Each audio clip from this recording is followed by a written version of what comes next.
faire la vidéo, je vais la réécouter après, parce que d'habitude je regarde pas mes vidéos après. Parce que j'ai mis la clim et qu'il fait extrêmement chaud et que voilà, la voiture quand même est très chaude.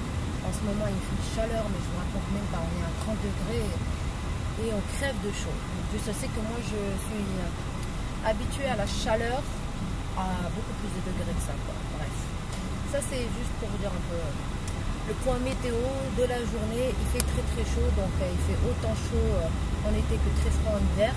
Pour le moment l'hiver, moi je ne l'ai pas encore vécu. Mais en tout cas il fait très chaud en été, on me disait qu'il allait faire hyper chaud et que c'était pas supportable.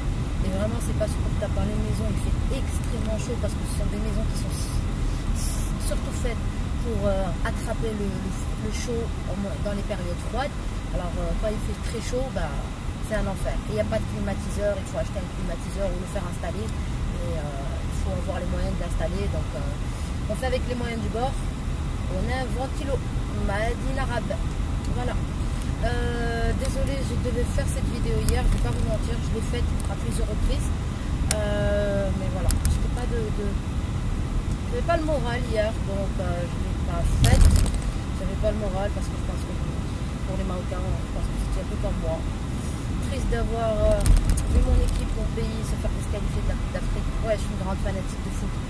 Donc j'étais extrêmement triste, ça passe toujours pas, mais ça va mieux aujourd'hui. Du même rêve, de toute façon, ça ne changera pas. On ne choisit pas ses parents, on ne choisit pas son pays, ça va bien. C'est dans les veines. Alors, cette vidéo, c'est pour les premiers pas parce que j'ai eu un commentaire qui me disait est-ce que vous pourriez me parler des premiers pas. C'est vrai que j'avais cru que je l'avais fait. Je ne sais pas pourquoi j'ai cru ça, mais je sais que je ne l'ai pas fait parce que j'ai vérifié. Donc, les premiers pas, écoutez, déjà le premier pas, je pense que c'est le plus important à faire. C'est dès que vous avez le petit document là qu'on va vous remettre au niveau de la frontière, vous envoyez l'adresse mail, vous mettez à jour votre adresse mail pour recevoir la carte de résident. La carte de résidence, ça dure entre 15 jours et un mois. Jusqu'à présent, je n'ai pas vu de personnes qui ont passé plus d'un mois pour recevoir sa carte de résident. De toute façon, vous avez le certificat de la confirmation de résidence permanente ou le certificat de résidence permanente, chacun l'appelle comme il veut, qui vous sert pendant pour faire tout ce qu'il y a à faire. Donc ça c'est le premier point. Le deuxième point c'est l'ANS, donc c'est le numéro d'assurance sociale, le NAS ou l'ANS en anglais ou en français, c'est comme vous voulez. Et celui-ci il est aussi très important de faire dès que vous arrivez parce que sans ça vous ne pouvez absolument rien faire. On va vous le demander à toutes les sauces, on va vous le demander pour tout. Donc il faut absolument le faire pour pouvoir faire les prochaines étapes. Ça c'est ça. Ensuite, donc, quand on a fait le NAS, donc le NAS c'est au service Canada, pas service Nouveau-Brunswick, c'est pas le même endroit. Donc pour le NAS vous faites au service Canada et pour le reste, tout le reste, ça sera au service Nouveau-Brunswick. Donc ça, c'est pour les premiers documents qu'il faut faire. Et quand vous avez fait le NAS, là vous pouvez commencer déjà à faire l'ouverture de votre compte dans la banque. J'ai fait une vidéo sur la banque, donc je vous invite à aller la regarder. Ça va vous permettre aussi de prendre un numéro de téléphone parce qu'on va vous demander un justificatif. Ça va vous permettre aussi pour le logement de signer un bail parce qu'on va vous demander un justificatif. Ça va vous permettre aussi pour certaines offres, on va vous demander le numéro d'assurance sociale. Ça va vous servir à beaucoup de choses. Donc ça, il faut le faire dès que vous arrivez. Chacun a son numéro d'assurance sociale. On ne peut pas le faire quand la famille n'est pas là ou les autres ne sont pas là. On ne peut pas le faire pour les autres. C'est comme pour le certificat de résidence permanente. C'est personnel. Donc chacun le fera à son niveau. C'est très simple. Il suffit simplement de prendre son passeport, de donner une adresse où on va être hébergé et le certificat de résidence permanente. Donc il n'y a pas grand chose. C'est vraiment tous les papiers essentiels que vous allez utiliser quasiment tout le temps. Quand vous avez fait ça, donc vous prenez un numéro de téléphone aussi, ça va vous aider. Vous pouvez l'incorporer à votre CV pour commencer à envoyer des offres d'emploi entre deux rendez-vous et tout. Quand vous avez fait le NAS, la banque, le téléphone, le logement. Si vous n'avez pas eu la chance de pouvoir avoir un logement avant d'arriver, il faut falloir se bouger parce que le logement c'est premier arrivé, premier servi. Donc dès que vous voyez une offre, ne commencez pas à réfléchir, à dire midi à 14h. Non, vous appelez.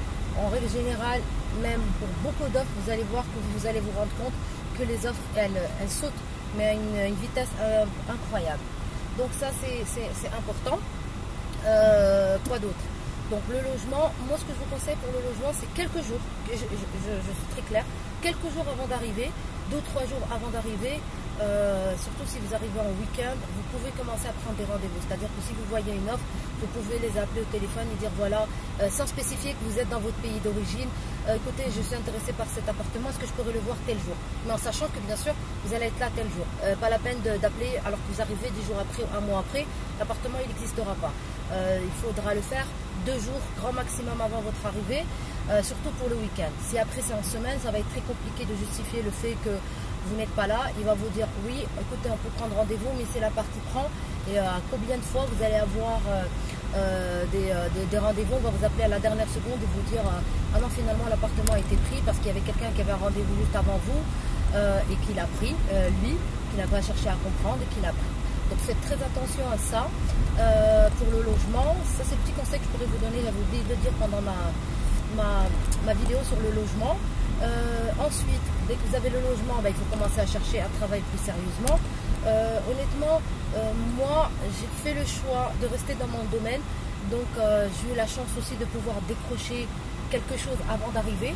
Pour ceux qui me demandent comment j'ai fait, c'est tout simple, c'est que j'avais juste postulé et au lieu de mettre dans mon adresse, parce que je savais que j'arrivais 3 ou 4 jours avant, au lieu de mettre dans mon adresse le Maroc, j'ai mis Moncton. C'était juste ça en fait, le petit truc pour que je puisse décrocher un emploi, l'entretien final, parce que j'ai passé 3 ou 4 étapes, donc pour pouvoir décrocher le dernier rendez-vous qui validait ma candidature. Parce que des fois sur les candidatures, vous allez voir, même pour les postes basiques de centre d'appel, vous allez devoir passer des assessments, ce qu'ils appellent des assessments. J'en ai parlé dans la vidéo sur l'emploi, donc ça peut prendre du temps. Donc moi ce que je vous conseille, c'est qu'une semaine avant votre arrivée, quand vous avez votre billet d'avion, vous savez que vous arrivez tel jour, changez votre adresse, mettez Moncton, Dieppe, Saint John, je ne sais pas la ville où vous allez habiter, et commencez à postuler.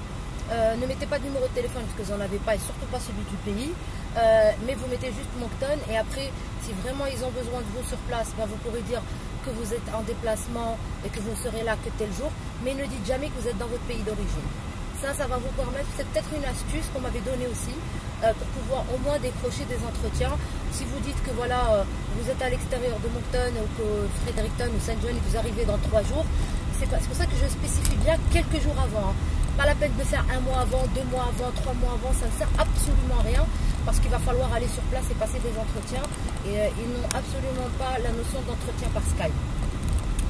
Donc ça c'est un petit peu ce que je disais. Donc vous avez cherché un emploi, que vous avez un logement, si vous avez des enfants, il faut inscrire vos enfants. Vous avez 2 choix pour l'inscription, j'en ai parlé dans les études.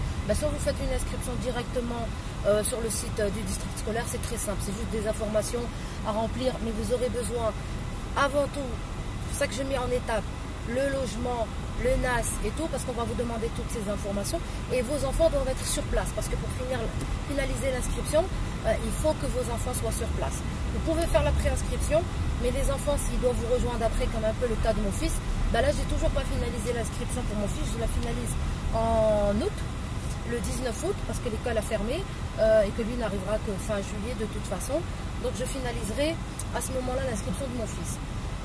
Ça c'est par rapport à l'école. Donc quand vous avez fait ça, bien sûr je parle pas de tout ce qui est immobilier, regardez un peu, ne vous précipitez pas à acheter des trucs. Il y a certains trucs je vous conseille vraiment d'acheter neuf, comme tout ce qui est matelas, ou vraiment des trucs super neufs que vous pouvez aller voir. Il y a des revendeurs d'hôtels aussi beaucoup qui en fait revendent le mobilier de l'hôtel, et ce sont des hôtels qui ont ouvert mais qui n'ont pas fonctionné comme la ville est très petite, et tu peux toujours essayer de faire ça.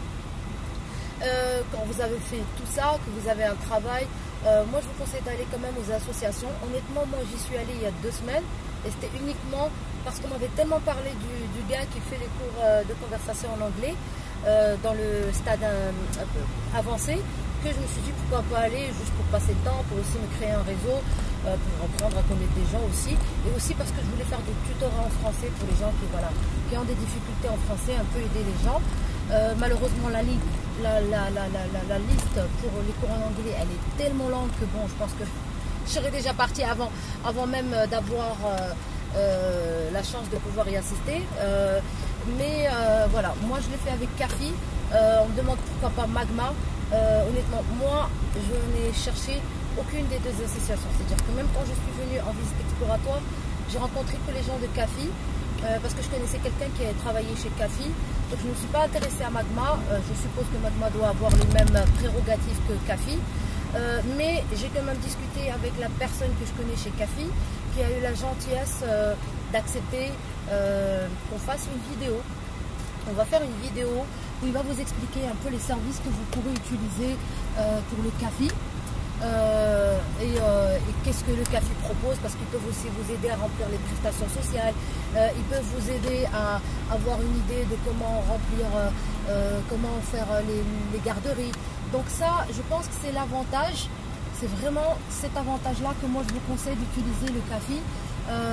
Voilà, on va faire une vidéo, je ne sais pas quand, je pense dans les 2 prochaines semaines, parce que je vais un peu déborder après l'arrivée de mes parents et mon fils.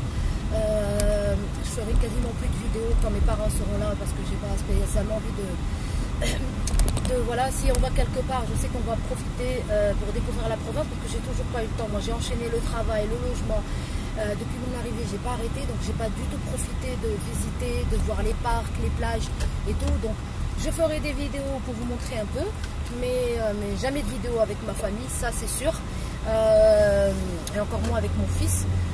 Donc ça sera uniquement des vidéos pour vous montrer un peu les parcs, qu'est-ce qu'il y a à faire, s'il y a des activités. On va aller aussi voir un peu les autres villes, mes parents seront là, on va sûrement aller au Québec aussi pendant quelques jours. Donc je vais un peu vous montrer tout ça. Voilà, je pense qu'avoir répondu à toutes les questions, quand vous avez vraiment fait tout ça, bah, maintenant il faut juste continuer à travailler, s'intégrer, assister s'il y a des trucs et d'événements, ne pas rester en communauté. Moi ça, je n'aime pas ça, parce que je pense pas que ça favorise l'intégration. Moi je voudrais, voilà, il faut s'intégrer aussi avec les, ça va vous permettre de pratiquer votre anglais, votre français si vous avez des difficultés. Donc moi honnêtement je me limite beaucoup à la communauté maghrébine, pas parce que je suis hautaine ou quoi que ce soit, c'est simplement parce que je sais que quand je suis avec des Marocains, je vais parler marocain, avec des Algériens la même chose. Donc je préfère rester pour le moment avec des gens d'une autre culture. Je suis venue pour les découvrir, et aussi avec mes amis marocains, algériens, tunisiens. Bon, j'ai aucun problème, c'est juste que moi je vous conseille vraiment de ne pas rester en communauté, surtout pour les fans qui veulent apprendre à parler anglais, celles qui vont travailler et tout. Et ça va vous permettre vraiment d'accentuer votre anglais. Moi j'ai remarqué que certes je parlais assez couramment l'anglais, mais depuis que je fréquente mon travail et qu'à 99% je parle anglais, aujourd'hui je commence à avoir le réflexe, même certaines fois, d'avoir des mots en anglais, alors que moi je suis vraiment francophone à 10 000 à 100%, même plus que arabophone ou francophone. Donc ça aide énormément. Même quand je vais dans les supermarchés, j'essaie de parler en anglais. Je parle quasiment plus en français, parce que je sais que bon, j'ai aucun souci en français, et ça permet vraiment de pratiquer le français, l'anglais pardon.